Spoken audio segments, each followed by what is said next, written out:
So hello to everyone that's joined us. Welcome to our Tadamon class, our Tadamon masterclass on data-informed fundraising. We're happy to have you here with us and really happy to, we're thankful that you've taken time from your busy schedule to join us. We're currently going to record this session, so we'll be sharing the recording with you later this week. So we kicked off our Tadamon masterclasses earlier this year. It's part of Tadamon. I think Hayden and my colleague can drop a link to our platform. It's essentially a community and a platform for civil society development and supports organizations in over 50 countries, which are all members of the Organization of Islamic Cooperation. And this whole platform is currently sponsored by ISFD and managed by the ISDB and implemented by us at UNDP. So we kicked off these master classes, which are interactive sessions where we try to go deeper into a particular aspect of crowdfunding or civil society empowerment. Our topic today is data-informed fundraising. So we're going to be learning about what it is, what data we should be collecting, how to collect this data, and how to use this to help us improve our own fundraising efforts. So this session today is led by our wonderful partners at Lightful.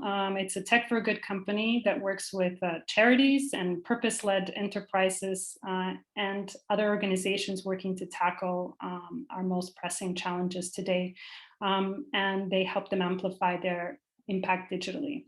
Actually, this morning, we hosted a webinar with them on social media. If you're interested, you can watch it later today. It's on the basics of social media. And the speakers that we have today from Lightful, these are Pumula Banda, a relationship manager at Lightful, and Royson McGovern, a digital fundraising expert. And I'd like to hand over the mic, so to speak, to them so that they can walk us through what it means to use data for our own fundraising efforts. Brilliant. Thank you, Svetla. Hopefully everybody can hear me. And yeah, I think you can all see the slides that Roshan is sharing. Lovely to be here. Thank you so much for giving us the opportunity to talk to all of you. It's great to see as you introduce yourselves in the chat. It's great to see people from all over the world, from so many amazing organizations. I'm looking forward to kind of going back through and looking at some of your organizations in a bit more detail. But yeah, we're here today to talk to you about data-informed fundraising. And we've got quite a lot to share with you, but hopefully we'll leave you with some key lessons around data that you can hopefully take away and start to implement into your fundraising efforts. But I mean, I think that the main thing that we're here to share really is that, you know, we know that for nonprofits, for charities all across the world, finding time to gather and analyze data can sometimes be difficult. But it's really important to understand that it's a crucial part of creating an effective fundraising strategy for your nonprofit organization. So hopefully today we'll share some tips around how you can collect data from your audience groups, and importantly, how you can then start to use that to inform your fundraising.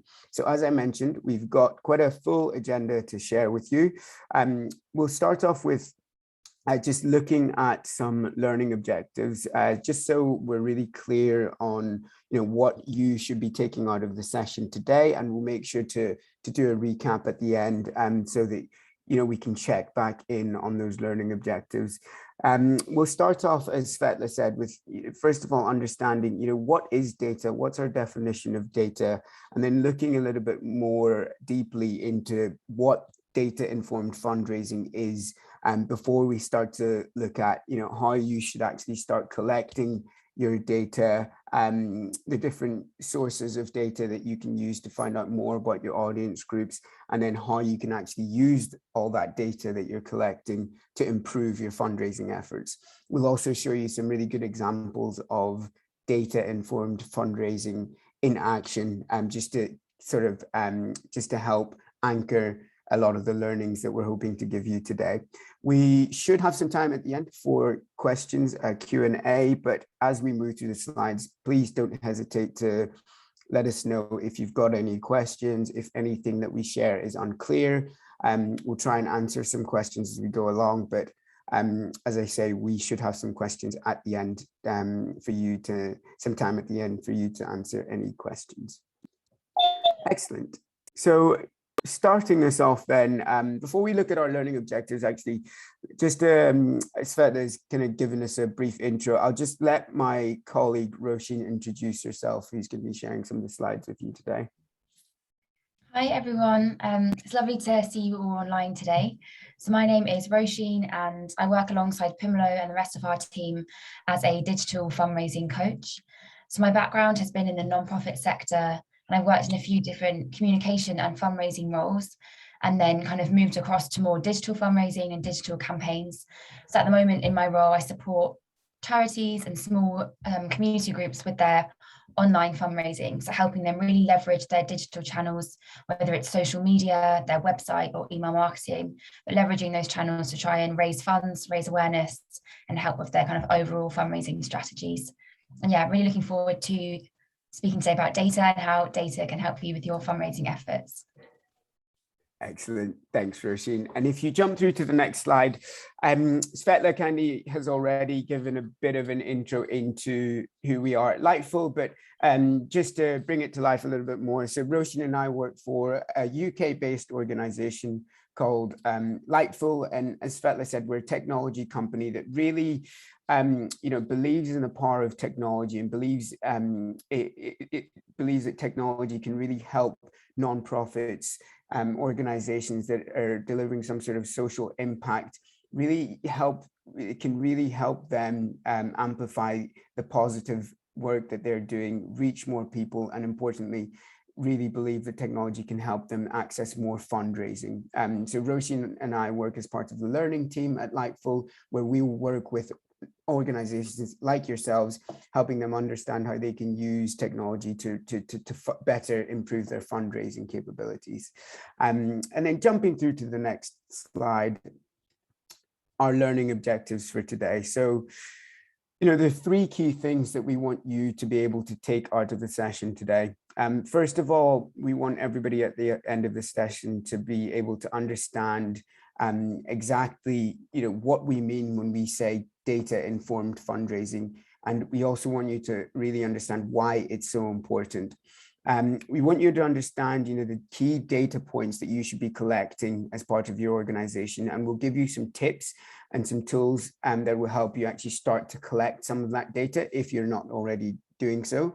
And then lastly, we really want to help you understand how you can actually start to use that data to build those compelling fundraising campaigns. So really use that data to inform your fundraising so that it's more effective and so that you're maximizing your fundraising efforts.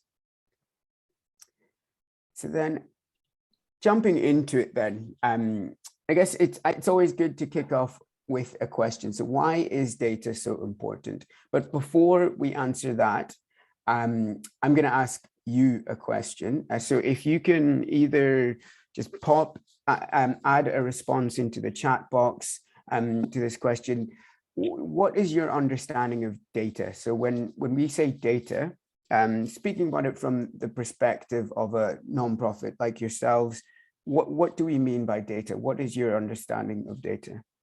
Please share your responses in the Zoom chat box.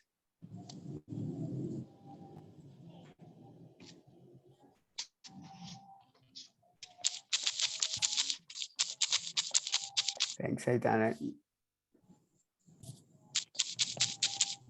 Got information, yeah. Can see some good responses coming in. Thanks, Alvaro, yeah. Information, yeah. Excellent. So if we jump straight to the next slide, you're all correct. So data is all of that. We describe, I guess, quite a universal definition of data is just a collection of raw information. It can include anything from text, numbers, images, audio, video, that you collect from individuals or organizations. So that's what we're talking about when we say data.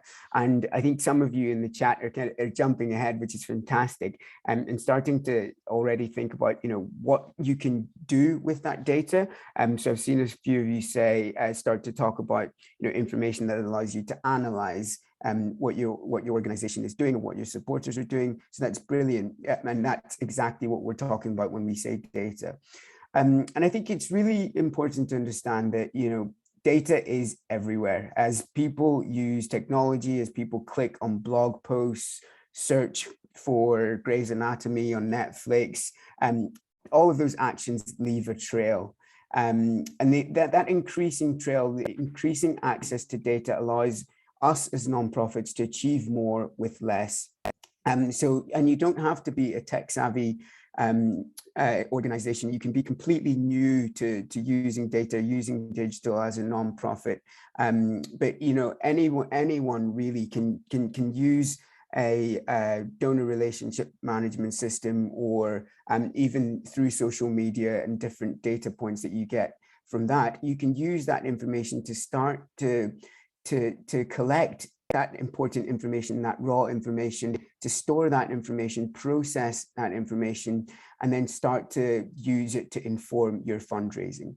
And here, what we've tried to do is kind of start to group some of the different types of data that some of you have already mentioned in the chat. So we like to split it off into three groups, really. And I think it's always easiest and it's important to start with, you know, that basic data. So that basic raw information that you can collect. So some examples of that basic raw information, we look at, you know, names, addresses, email, payment info, gift info for previous donors. We class that all as sort of basic data that you can start to collect about your audience groups, about your supporters, about your donors. And once you've got that basic level of data, I think it's really important to start thinking about, you know, what more can we collect? What can we use to help us better define who our audience members are? So that's when we start to look at collecting things like age.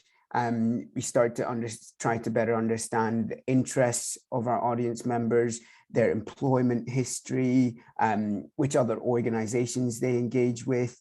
So that will start to help you build the level of understanding of who your audience members are. So you start off with this basic information, you keep collecting data, and then you can even look at collecting more ongoing information. So looking at, you know, their propensity or their likelihood to give. So if they want to give an additional gift, if they've donated previously, if they're interested in attending an event, you can look at their online engagement. So look at what they're doing on social media, look at what they're doing on their email, and all of that will start to give you a really clear picture of who your supporters are, who your potential donors are, so you can start to be a bit more effective and efficient with how you speak to those audience members. And it's really, really important to remember that, you know, data for the sake of collecting data is meaningless. To really turn data into something actionable, you have to shape, process, and interpret it. And that's where data analytics comes in. So jumping through to our next slide. So why is it really important that we should be gathering all this data? It's all about making informed decisions and knowing what aspects of your organization inspire your donors or your potential donors. Collecting data, gathering data will help you understand what's working, what's not working in your communications, in your campaigns, in your events, and it will help you avoid making random decisions based on feeling or habit or just gut feeling. Rather, you will have a clear long-term plan without having to waste any resources or ineffective processes. So when gathering data, it's so important to first reflect on what your goal as an organization is, what you actually want to achieve, and what information you need in order to achieve that goal. So that's why it's really, really important to gather data. And then jumping through to the next slide. you know, it's there, you have so many opportunities with all your different interactions with audiences to gather data. And it's really important to think of every donor interaction as an opportunity to gather data. But going back to what I just said, it's really important to understand, what your objectives are and how that data that you're gathering feeds into those objectives. So you're not just gathering data for the sake of gathering data. Gathering data at regular intervals, whether it's monthly, annually, that can also be really, really beneficial. So it'll help you start to reveal giving patterns that you can then help to inform your future fundraising efforts. It's also worth gathering data before and after campaigns to learn a little bit more about the campaigns before you've done them, and then the impact that those campaigns have had on your audience members. So again, just to reiterate, data and gathering data, using every opportunity that you can to gather meaningful data is really, really important. And then diving into data-informed fundraising specifically a little bit more. And I think it's always important, because that's what we're going to be talking about throughout this session today. It's really important for us to have a really strong definition to that. So what do we mean when we actually say data-informed fundraising? We've given ourselves a definition for data, but specifically when we're talking about data-informed fundraising, we're talking about data-driven fundraising, which is simply fundraising that's compelled by data. So fundraising that is based on specific, measurable, tangible data, rather than just using our intuition or our gut feelings.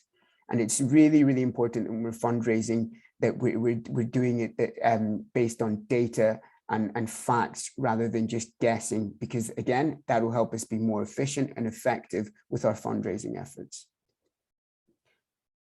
Jumping through to the next slide. So again, how can data start to influence your fundraising, or why is it so important to base our fundraising efforts on data and facts? So it allows you to really start to create personalized journeys and personalized experience for your audience members. So if you know your donors' giving history, including whether they've given just once or multiple times in the past, that will allow you to be a bit more personal in your communication. So you can reference their previous gift. You can reference the fact that they indicated last time you spoke to them that they're interested in giving. So having data to back that up really helps you be a bit more personalized with how you speak to them.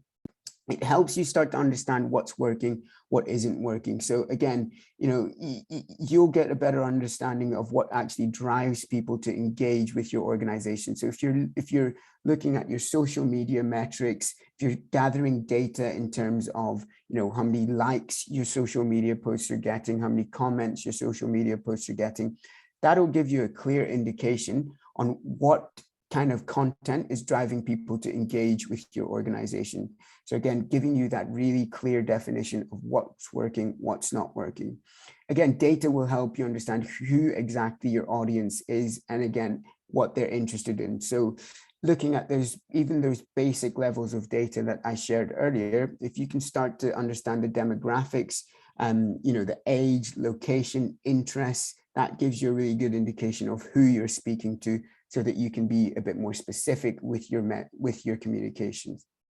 And then lastly, it helps you understand and communicate your team's value. So if you understand the cost per dollar raised from a fundraising campaign, that'll help with the evolution throughout one campaign and across different campaigns. So this will give you, hints about what works best in your campaigns, and you can then share that value with the rest of your organization and the rest of the team. So you're able to say, look, we did this campaign. Here's exactly the impact it had in terms of the number of people it reached, the number of people that it interacted, and the number of dollars that we were able to raise off the back of it. All of that is really important data that will help you understand your team's return of investment. Excellent. So now that we have, hopefully have a clear understanding of what data-informed fundraising is and why it's so important, I'm going to hand over to Roisin, who will tell you a little bit more about, what kind of data you should be collecting and how you can go about collecting that data. Perfect. Thanks, Pamela. So now we'll just take a look at what different types of data sets you can be collecting. And this kind of leads on from what Pamela has already mentioned. I know he ran through some of that basic data, but just to kind of expand on that a little bit, here's some kind of more different data metrics that you can be tracking and monitoring through your digital channels. So you have that basic personal information. So we spoke about name, age, gender, location, and contact details.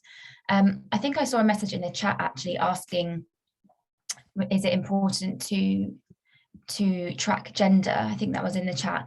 And sometimes this is a metric that is quite important to track if you have kind of gender specific campaigns that you're running. So I know a lot of organizations run digital fundraising campaigns for, International Women's Day.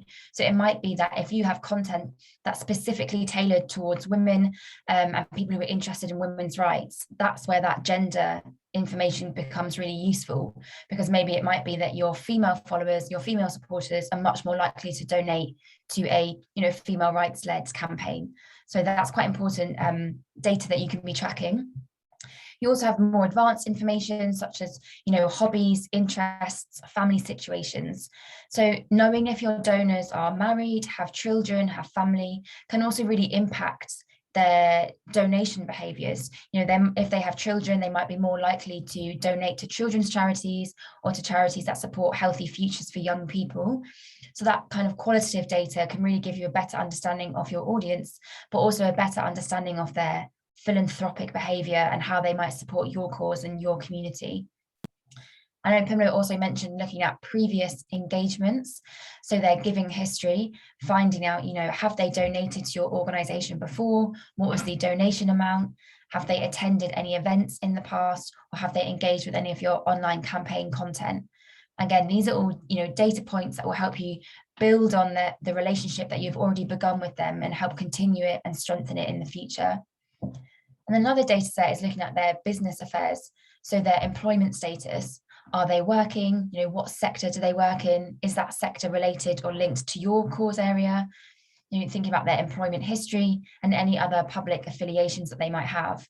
And essentially all of this data, all of this information is just helping you build a clearer understanding of who your audience is, who your donor is, so that then you can give them a very bespoke and tailored stewardship journey with your organization. If you know why they give, if you know what motivates them in life, in their work, in their career, and even in their family life, then you will know what fundraising campaigns will resonate with them. You'll know what content really, moves them and inspires them. And that will help you then reach your goals. But essentially, it will help you retain them as a donor and help strengthen those relationships. So now you have an understanding, hopefully, of the different types of data that is available to you and potentially how it can be used for your fundraising strategies. But how can you actually gather this donor data? Where can you find it? And I know it can sometimes be overwhelming to think, where can I start to begin to access all this information? But the good news is that a lot of this data that Pamela and I have mentioned is already available to you in many different forms. So some areas where you can collect this data is, your organization's website. I'm pretty certain that everyone on the line today has a website or social presence of some form. So that's, one place where you can go to track some of this audience data. You can also use online donation forms. They're a really great way to collect different types of data. You can also look at logs of previous donations. So, in somewhere else in your organization, whether it's, on a shared drive, an Excel spreadsheet, if you have any sort of fundraising historical data, that can be really helpful as well in determining when donors might give again. You can also look at your social media analytics, email, newsletter, marketing system analytics, and then also surveys as well. So we'll just go through some of these kind of data sources in more detail. But it'd be interesting to know, and if you wouldn't mind popping in the chat, if you're already using any of these sources to collect data. So if you have a website, an online donation form, if you use social media channels or have an email marketing system, maybe just pop in the chat, if you use these as data sources and what data you're currently using from those. It'd be really interesting to hear from some of you. we're looking at a donation form. So this is generally a web page on an organization's website where visitors can make a gift and make a donation. And as part of the donation form, they fill out, fields. And these fields can include name, address, email, contact, phone number, payment information, and gift amount. So all of this information you can track and store in a secure way, and it can help you build up a good idea of your donors' giving behavior and their likelihood to give again. It's also quite a good idea on your donation form to have a text box or an option that they can fill out to let you know what inspired them to donate. Were they giving to a particular campaign? Was it on the back of a social media post or a specific video? It's really great to have that understanding and really understand their motivation for giving, because then that campaign was really successful, or that specific video content really worked well to inspire donations. And you can begin to track your digital content against fundraising spikes and see where those links are. It's also a really good idea on your donation form to include an option to be contacted again. So you can include a tick box and ask them if they'd like to, sign up to your newsletter, or if they're happy for their email address to be added to your database. And then that way you can contact them again. I'm just checking in the chat to see if anyone has any questions at the moment, but I think we're good for now. So I'll keep going on. But we have some examples here of donation forms that we think work quite well. So the first one on the left-hand side is from a charity called Mothers to Mothers. So this donation form is, it's very simple and easy to use, but it also captures quite a lot of information, as you can see there. So you get obviously their contact details, their name, email address, their location, what country they're based in. You also get to capture their gift amount. So they have set amounts that people can choose from, or there's the option to, create their own amount as well. They also have the option to make the donation more regular, so monthly or yearly, which is quite a good way of understanding your donors' kind of capacity to donate. Like, can they afford to give regularly? Which again just builds up that idea of their donor behavior. And then, as I mentioned, they've also added in a text box for which campaign are you donating to. And I think that's a really important one to add in, as I said, to get a better understanding of what really motivated them to give. So then you can replicate whatever motivated them, and hopefully that will then inspire others to do the same. And then on the right-hand side, we have another example from a charity called Save the Children. And this is a branch that are based in the UK. But again, just another nice example of a simple form, but yet one that still collects all the relevant and important donation. So you have the donation amount, you have whether they have chosen to include gift aid, their donation method, address, and donation type. So again, all really important donor data that you can use to influence your fundraising strategies going forward. So another source of donor data that I mentioned was your social media channels. So what can your social media profiles and channels tell you about your donors? So they can tell you, which donors prefer to give through social media giving tools. So Facebook and Instagram have, really great online giving tools such as donate buttons, donation stickers. You can do Facebook birthday fundraisers, Facebook event fundraisers. So it'd be really interesting for you to track how many of your social media followers engage with this type of giving. So you can pull reports and find out, how many monthly donations you get through from social media. You can also track which social media content inspired donations. So, sometimes specific campaign content can push donations more than your regular content. Sometimes videos are more emotive and they drive more donations.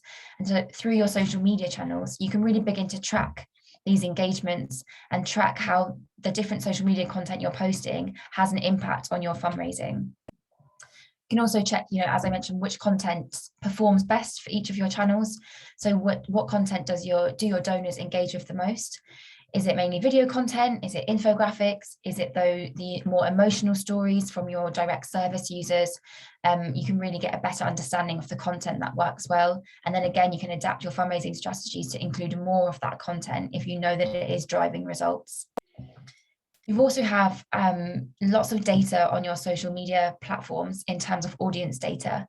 So Facebook, Instagram, Twitter, LinkedIn, YouTube, all of the key social media platforms have really great and helpful insight sections on their websites. So you can access audience data and find out their name, age, location, gender, where they're based in the world, what languages they speak, what time they're most likely to be online. So all of that data that Pimela and I have already mentioned, that's already available to you simply through your social media channels. So you can go into the audience insight section and find out all of that information. And this will change month to month, quarter by quarter, and year by year. So it's quite important to track that and check in on your social media followers fairly regularly to find out who they are and find out who it is that you're speaking to online, but also to check that this doesn't change, because your social media followers might change depending on where you're at as an organization, your direction. And so it's important to constantly monitor your social media followers to make sure they are still the audience that you think they are. And I also mentioned leveraging your email data.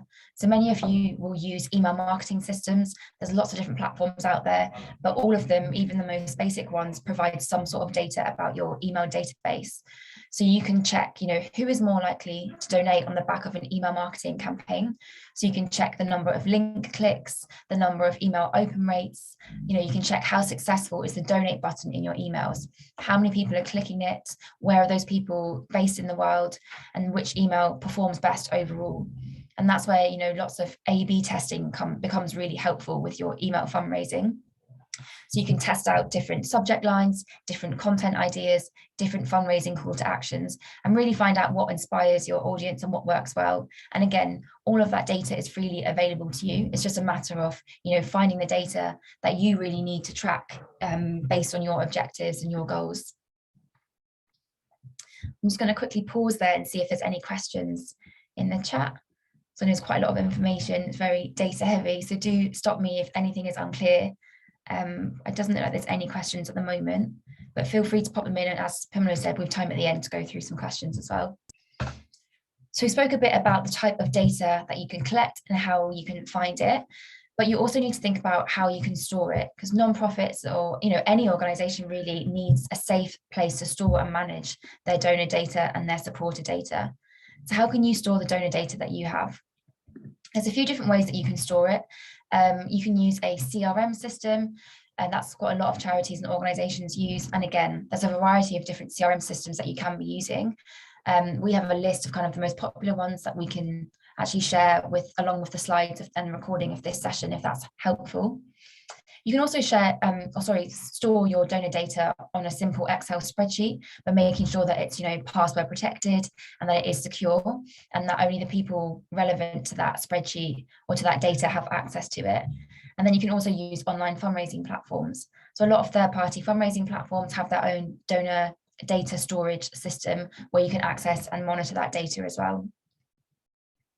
And in terms of managing that data and who has access to it, who can control it, it's really important for you as a fundraising team or as a communications team to decide who is really responsible for inputting and managing the data.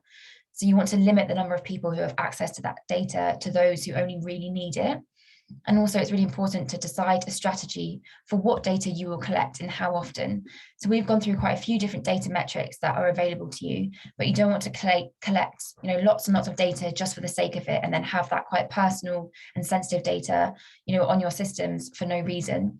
So it's about finding the metrics that matter to you and making sure that you're tracking those and, not, as I said, holding lots of data for the sake of it, but really holding the data that's important to your fundraising efforts and to your communication efforts. So the data that will really shape your strategic decisions in terms of fundraising. And then, decide on a plan for how you'll use that data. And that's where your kind of digital strategy will come in, because it's that data will influence your strategy and help you pinpoint the key metrics that you need to be tracking or in order to track your overall success of your online fundraising. And why is this so important? Data security is essential, for maintaining your donors' trust.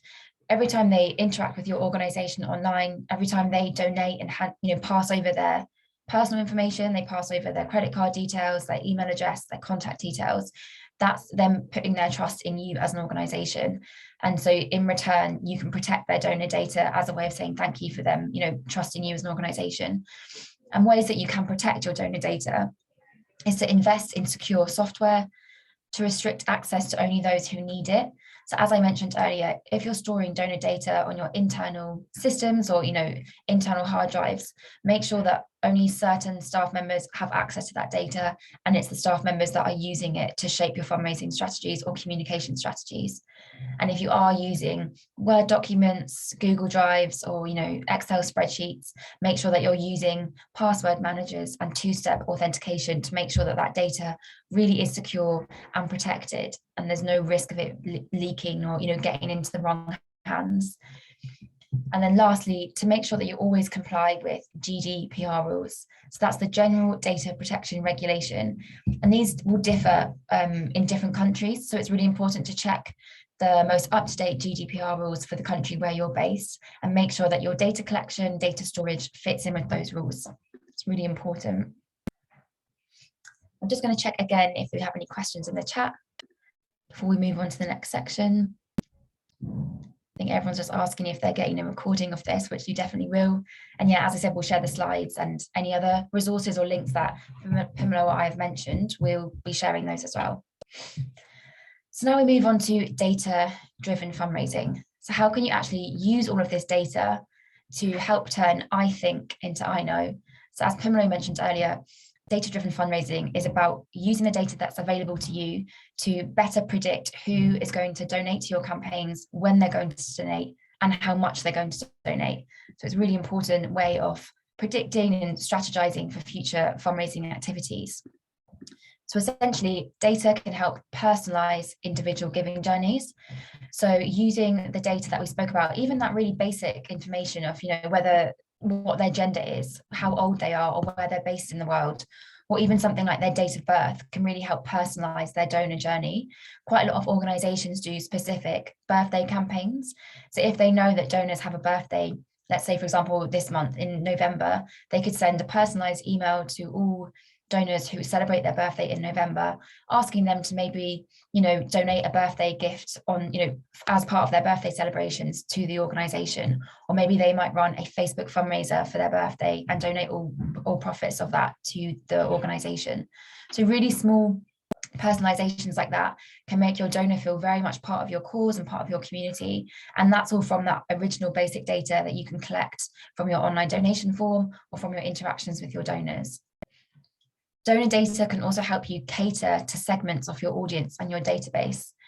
So if you know that a large chunk of your online audience are based in a specific country in a specific time zone, you can then email them at the appropriate time, you can email them in the appropriate language, and all of these different tweaks and tailors help your donors feel much more connected to your cause, and they feel like you're speaking to them as an individual rather than as a mass audience base. So another really important way of using that data to personalize journeys, but not to individuals, but to whole groups. And again, really helpful in donor retention and in strengthening those donor relationships. And lastly, all of this really helps you make much more clever donor predictions. If you know more about a donor's giving history, if you know more about their family situation, about their career, all of this different data and information that you can track about your donor helps you make predictions based on data rather than just thought, like Pamela mentioned earlier. And data tends to be always right, and you'll have a much higher kind of retention rate of donors, but also much higher fundraising rate if you make some of these fundraising decisions based on the data that you already know and that is already available to you. So we're going to go through a few examples of some data-driven fundraising. So I think the first one is from a charity called Mothers to Mothers. So this is actually a charity that I used to work for before I joined Lightful. And this is an event that we ran. So every year, Mothers to Mothers does a cycling event in one of the countries where they work. So Mothers to Mothers works in 8 countries across sub-Saharan Africa. And every year they do a big fundraising cycling event in one of those countries. And so we worked on this event, and this was just the first year of the COVID-19 pandemic. So we had to make the event virtual rather than, in one of the countries where we used to work. But basically we wanted to try and attract different audience members. And so we really had to delve into our audience data to find out who we could target for this event. And as we digged into the audience data, what became really apparent was that there was a clear split in our audience. There was one group of, one of our audience groups were people who were really interested in cycling, really interested in fitness, and kind of challenges. And then the other group of our audience were more interested in the actual cause and what we were working on. So we kind of split our marketing and split our efforts for getting people to sign up to this event into those two groups, and that helped us run a really successful event with really high sign-up rates. And that was only because of the data that we had used at the beginning, and really digging into that audience data. So you can see two examples here. These are both Instagram posts for those different groups. So the first one is more focused on that group who are interested in cycling, in fitness, in challenge events, and the idea is getting them to like using that action-led language of getting them involved, really motivating them to sign up to a challenge. So asking them, how far can you cycle in this amount of time? Whereas the second post is more about, the actual cause. So these are the women and children that you're going to be helping by raising money. So it's quite obvious of the language split there and the different tone of voice, but also the different motivations for signing up to that event. And as I said, this kind of audience split was only possible by looking really deeply at our audience analytics and seeing who are our two primary kind of focus groups for that event. And then that really influenced our marketing strategy, and then influenced our fundraising strategy and communication strategy. So even, small kind of data inputs, such as who your audience groups are, can really influence, huge events and campaigns. So that's one example there. And then the next example is from another charity. Sorry, my slides are being a bit slow. So this is the Latin American Youth Center. So this is a charity that's worked a lot with Lightful. They took part in one of our learning programs last year, and they wanted to kind of refresh their social media content as they weren't getting the best engagement rates. So we had lots of calls with them to kind of go through their audience data and really find out who their audience is and what content they like to see. So the Latin American Youth Center, as the name suggests, they work with like young people and young groups and helping them with their kind of community projects and also helping them with their school and education. And looking at their audience insights, we discovered that a lot of their audience members were either children or young people who were actually using their services, or they were slightly older and the parents of those children. And then we started to test out different content ideas, and we kind of, through testing and posting different types of content, we realized that the content that performed the most well was the more kind of emotional storytelling content. So you can see here in the examples, they're really showcasing their participants and the young people that they work with, because they know that other young people who follow them will be inspired by this and hopefully then begin to use their services. But it also resonates with their other audience group, which are the parents of young people, because parents really want to see these success stories. They want to encourage their children to go down the same path. It's really inspiring, motivational content. And so then the youth center realized this was the content that really resonated with their audience. And again, how did they find that out? How did they discover that this was their top performing content? By looking at their social media analytics. So that's looking at those insights that I mentioned earlier that are available to you already free of charge on Facebook, Instagram, Twitter, LinkedIn, YouTube. You all already have access to all of that information, and you can do a similar approach. And like the Latin American Youth Center did, you can post different types of content. Maybe you can post more educational content, informative content, or you can try and post more of this kind of emotional storytelling, really like community-driven content, and see what works well for your organization. And you can track that by looking at those key engagement rates. So looking at what posts received the highest number of likes, shares, comments, and that's how you will get a better understanding of the content that works well for your audience. And then you can repeat that content going forward, because that's what your audience wants to see, and that's what inspires them to kind of take action, whatever that action may be. So I'll just pause there because I know I spoke for quite a few minutes. I'm just going to check to see if there's any questions in the chat.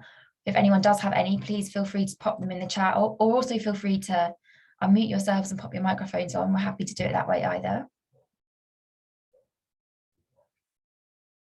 We have time at the end anyway to answer some questions too.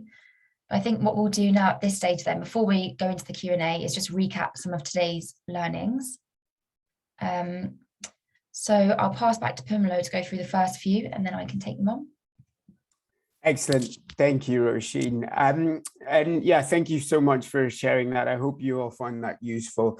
Please don't hesitate to ask any questions in the chat, or as Roisin said, unmute your mic if anything wasn't clear, or even if you want to share, how you're currently using data and how you're storing data at your nonprofits whilst we go through these key takeaways.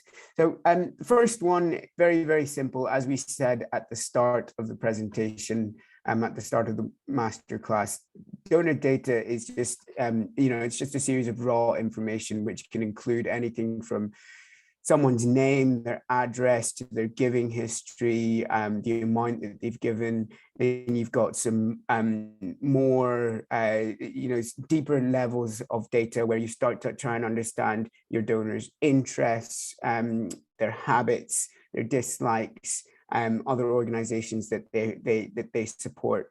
So yeah, it's really, really important. But the key thing to remember is when you're collecting that raw information, whether it's a name or an interest or gender, really, really important to understand, how are you as an organization going to use that data? So it's pointless to just collect data for the sake of collecting data. You have to think about it strategically. So think about how this will impact what you're trying to achieve as an organization. If it's fundraising, how will that help you improve your fundraising? How will it help you communicate to that donor? How will it help you tell them a little bit more about your organization so that you have a deeper connection to them? So it's really important to be strategic.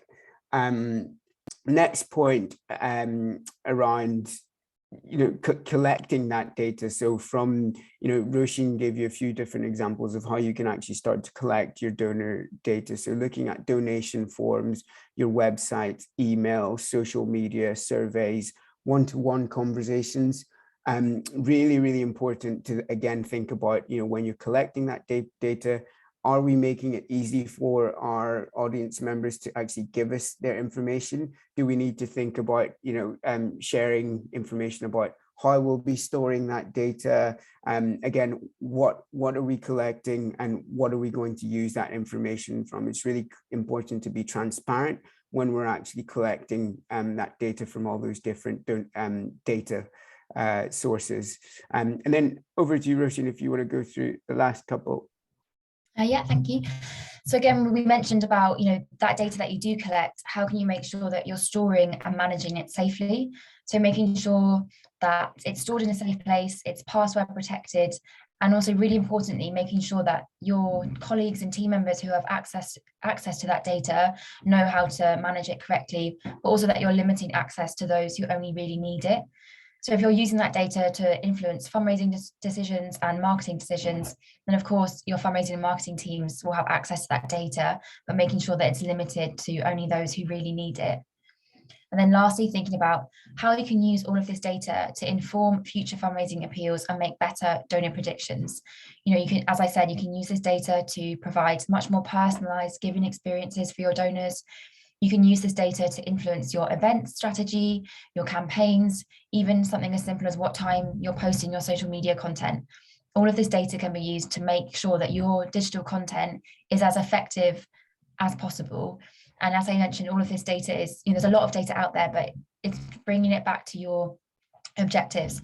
If it's fundraising, then look at the data that's more specific to fundraising. If you're wanting to increase engagement rates on social media, then it's looking at what metrics are linked to that and how can you track those.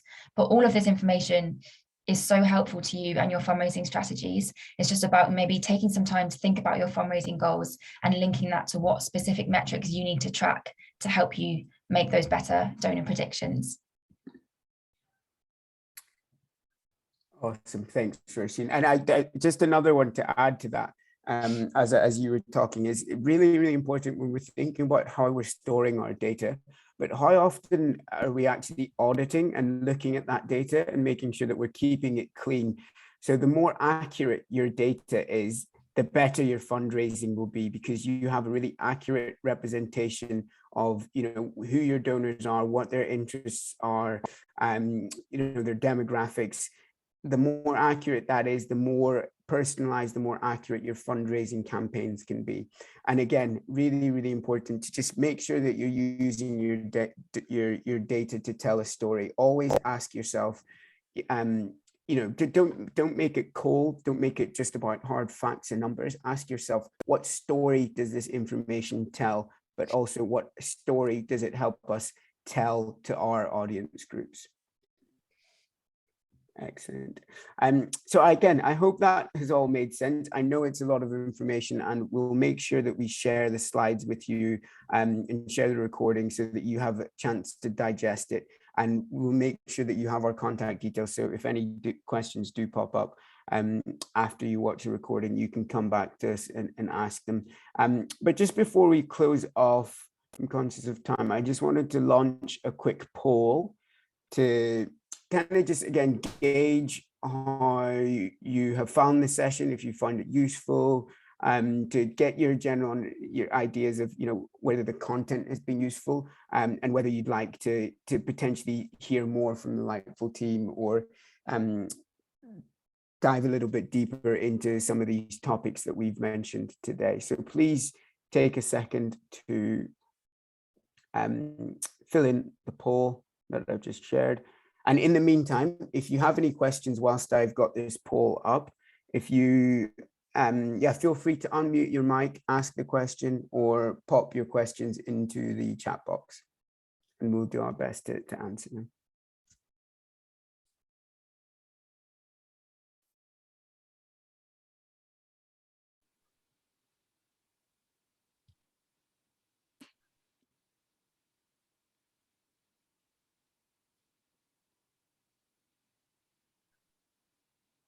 Excellent. I can see loads of responses coming in, which is good.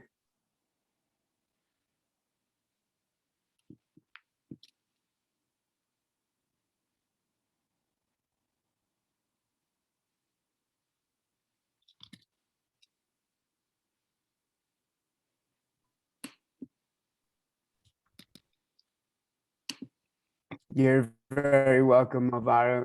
Thank you very much for joining.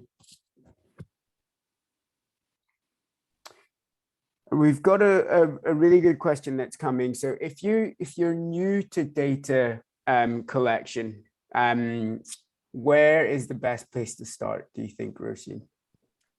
I think it's the best place to start is firstly thinking about, if you're looking at this from a fundraising perspective, what is your kind of overarching goal? So if your goal is to, fundraise X amount of money on your digital channels, then it's like working backwards to then, okay, what data do we really need to track to find out how we can fundraise better online? So it's looking at your bigger picture goal and working backwards. So as I said, you already have so much data available to you. It's more about finding out what data will help you influence the decisions that you're going to be making.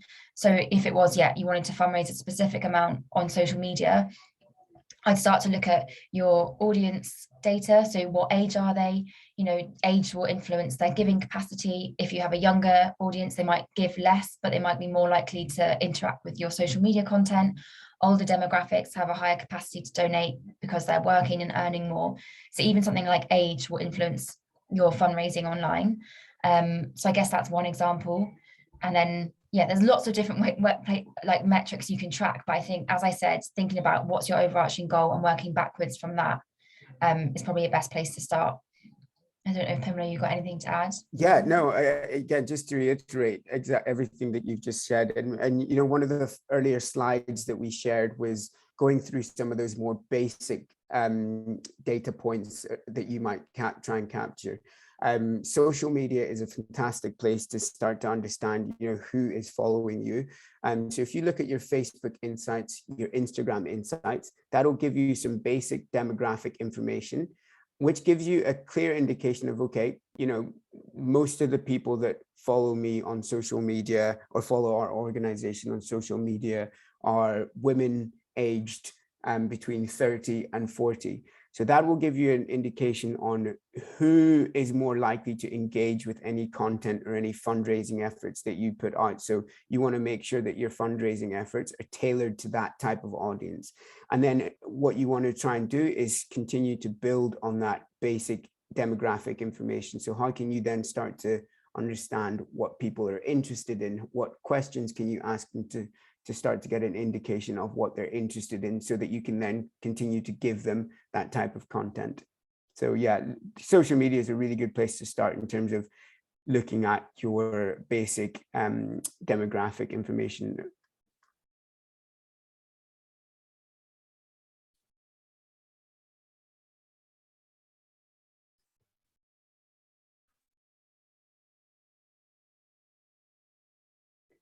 Excellent. Oh, we've got a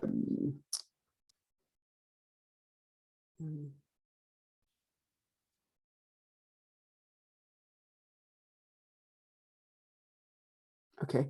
Yeah, I think it's so a really good question, a really good point from Awal. So far, we have mostly received program funds from donors, NGOs, or government, not from individuals, and we keep information about our donors personally or in our computer database. I think it's really, really important then to think about, how you want to start targeting those individuals. So can you use your social media as a way of encouraging people to sign up to your emailing list, so that you start to collect more individual donor information? So how do you use your social media to drive people to your website where they can sign up for your newsletter or sign up for your mailing list? And then what kinds of questions can you ask them, again, to start gaining more information on them? So I think it's great that you're already keeping information about some of your institutional funders on your donor database. But I think it's really, really important to start building out your list of individual donors, or your potential individual donors, because then you can start to get an understanding of, if people sign up, it means they're interested in what you've got to share as an organization, which means the more you communicate with them, the more you send them more information and about the impact your organization is having across the world, then it increases the likelihood that they will donate in future. So it's about using your social media to add more details to that database, if that makes sense.